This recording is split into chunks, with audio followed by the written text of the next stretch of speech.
Welcome to the Slop Temple. We pray this video helps. In this video, I will explain how to make tea only ways. Bring fresh cold water to a full boil at 212 degrees F for black tea or just under for green varieties. Warm your teapot or cup. Measure 1 teaspoon per 8 ounces. Pour directly over leaves. Steep for the correct time. Strain or remove the bag. Enjoy plain or with a splash of milk or a dash of sweetener.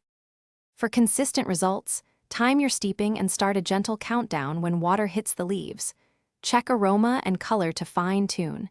Taste at 1-minute intervals if trying a new tea. Adjust time by 30 seconds for desired strength. Avoid oversteeping, which causes bitterness. Remember, water temperature matters as much as time. Jot your favorite combo so you can serve your tea with care by warming cups, using a fine strainer, and tasting before sweetening. Consider small additions like a slice of lemon or a splash of milk. Pair lighter teas with light snacks and fuller teas with richer foods. Pour into warmed cups and sip slowly to appreciate the aroma and balance. Keep notes on what worked for future brews.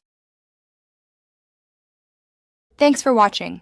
Consider subscribing if we helped you.